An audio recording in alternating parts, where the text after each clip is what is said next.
Exhibition fight, Max. Tell me this. I do. Listen, Mike Tyson's done a lot of bad things in his life, and he'd be the first to tell you, and he does. But, Mike Tyson, what he means to a generation of boxing fans is something special. And I also just personally have had certain experiences with Mike where I got a lot of love for him, and boxing fans and a generation really loves him in a way.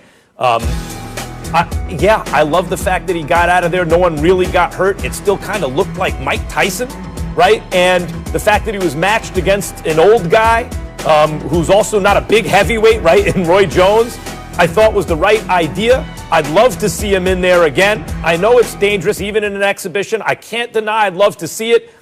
Stephen A., as long as they don't put him in with Holyfield. I do not want to see, don't put Mike in with Evander. I've seen that enough. But I'd love to see it matched against the right opponent. I can't deny I would pay for it again. I don't want to see it. I would tell you that I certainly don't want to see him against Holyfield, but I got to tell you something right now. I think it's more psychological with Holyfield than anything else, because I think that Holyfield obviously was never fearful of Mike Tyson and went in the ring and showed why. I love Mike Tyson. I love what he's done for the game of boxing, and we were actually wrong. The number wasn't 1.4 million pay-per-view buys, Max Kellerman. It was 1.6 million. So, I mean, at age 54, it's phenomenal, absolutely phenomenal what we saw from Mike Tyson. But I prefer to see the Mike Tyson and remember him for what he was. Remember how menacing he was, how sensational he was, how fast he was, those body shots, the power in both hands. I just want to remember the best of Mike Tyson. Listen, we all get to a point where, Father Time comes knocking at our door.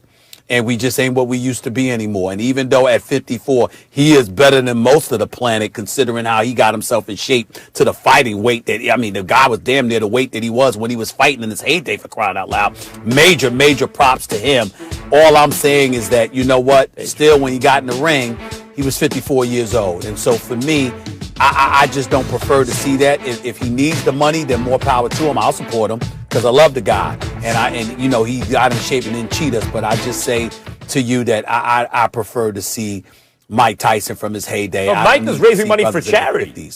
I agree. I got it. I understand that. I just prefer to see Mike Tyson from his younger days as opposed to in his 50s. That's all. Nothing negative. Listen. It's my preference. I don't want to see Mike again, but if he do it, I'm paying for it. Yeah. And I think for me, I think for me, it's just one. It's a level of respect. The fact that Mike Tyson is actually going back into the boxing ring. Hey, I got to be honest with both of y'all, my brothers on here. I was excited as hell when Mike Tyson decided he was going to go do an exhibition match. But I also was scared. I also was a little bit worried about what could transpire if somebody got caught the wrong way, especially with Roy Jones Jr. And I'm looking at Evander Holyfield at 58 and Mike Tyson at 54. And I believe Mike is just built differently than everybody else. Even from a psychological standpoint, if you listen to Mike leading up to that fight, this fight for Mike was about proving to himself that he could train and do it again. And Mike Tyson, to me, listen, I remember hearing this slogan, and I'll never forget it for the rest of my life, guys. When Mike was young, I heard somebody say, it's like a pit bull that's off the leash. And I do not think that Mike Tyson at times in that ring against Roy Jones Jr., I thought he kind of went back to Mike Tyson and if he would have caught Roy Jones Jr. with one of them throws, it would have been good night, Irene. And then we'll all be sitting here talking about, I ain't paying for another damn thing to see a man get down there killed in the ring. Stephen A. You remember when he said, "Hold"? This is why. He was this, and then I said, you know what? I'm gonna get him. I'm gonna get him. Stephen A., this is why you said you don't want to remember him as a 54-year-old. You said you didn't want to remember his 54-year-old. If you squint, it kind of still looked like Mike. That's why I want to see it again. Nothing but respect. He kind of still fought like Mike. Max, he had the little hip throw when he turned on Roy Jones. I thought it was over. Kind of inspiring. Good. Well, my harmony. On Sunday, that he's heading back to the ring. Say what? On February 20th for an exhibition match against YouTube personality Logan Paul. Now, Logan is the brother of Jake Paul, who most recently knocked out former NBA player Nate Robinson on the undercard of the Mike Tyson Roy Jones Jr. exhibition. Oh, Max, what is going on? Well, Floyd Mayweather figured out a long time ago that the best thing a fighter can do for himself is flip the paradigm. What do I mean by that? For years, for really the history of boxing, the basic paradigm is this: fans and networks exploit fighters, right? We want to see them in great fights. What does that mean? It means we want to see them tested. What does that mean? It means we want to see them hit and hurt. And how do they respond? And can they dig deep and overcome and make great action fights, right? That's what we want to see. Floyd was like, well, actually, from the fighter's point of view, my best interest is take minimal risk, maximum reward, not get hit, get out with all my money and all my marbles, right? Like, that's in the fighter's best interest. Fighters and fans' interest diametrically opposed.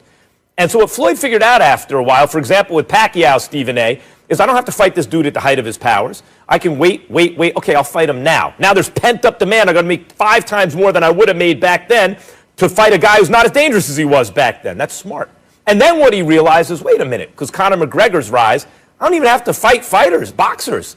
I can fight dudes who don't box and make $100 million. Now, what fool wouldn't do that if he could? Why fight a guy who's trained his whole life to box you for $30 million when you can fight a guy who hasn't trained his whole life boxing for $100 million? Well, of course, Floyd's right about that, so that's what he did. And since then, he's realized, Stephen A., he never has to get in the ring with a dude who's trained his whole life to box, and he can make money. Whether it's a Japanese kickboxer, right, who's smaller than him, whether it's Logan Paul, who's a YouTube star who's twice his size, it doesn't matter.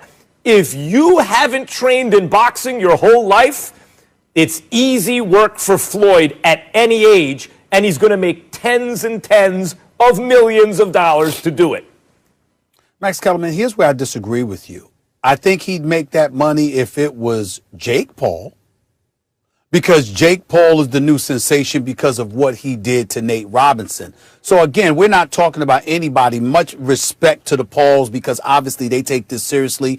They're trying to do their old thing, but major props and nothing but respect to the both of them.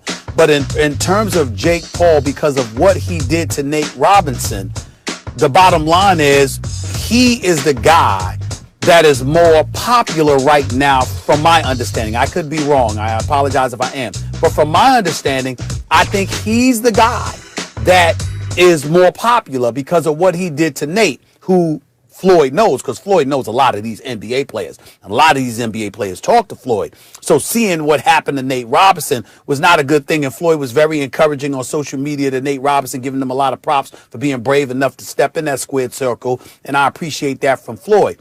But I'm just saying, when I think about Floyd, first of all, it's the wrong Paul. If he's going to fight either one of them, it's the wrong Paul that he's fighting, because Jake is the rage right now, as opposed to Logan, from my understanding. And then outside of that, me personally, if it's an exhibition, I would prefer to see them I'd rather see Floyd against Oscar De La Hoya. I'd rather see Floyd in a rematch against Conor McGregor. I'd rather see something like that rather than him fight a guy that just learning how to, and I'm not saying learn how, but please, I'm not trying to be disrespectful. I'm in no way am I trying to be disrespectful to the Pauls, but I'm just saying in terms of their official boxing experience. For guys who just started. They're just starting. I'm like, no, if you Floyd, do an exhibition against someone. Like, I didn't like how Roy looked, okay? But Roy is a former world champion who had over 50 fights on his resume that decided to get into the ring with Mike Tyson. Mike Tyson didn't get in the ring with somebody that had one professional fight. And I don't understand that with Floyd. I don't understand that to me. Logan Paul actually has more Twitter and Instagram followers than Jake Paul. They both have in the millions. No, I'm just talking about right now, Matt. Even bigger on social media. Yeah, I'm just talking about because of Nate Robinson. Sure, but maybe Floyd's looking at Jake like, maybe Floyd's looking at them like, Jake is going to be a little harder. Logan will be like, who knows? The point is, he is going to go make a big event and make many millions of dollars for boxing a guy who hasn't been boxing his whole life. He's figured that out. He could do that till he's 75 and make money every time. By the way, Mike and Roy just moved 1.4 million pay-per-views. 1.4 million. That's more than like Triple G.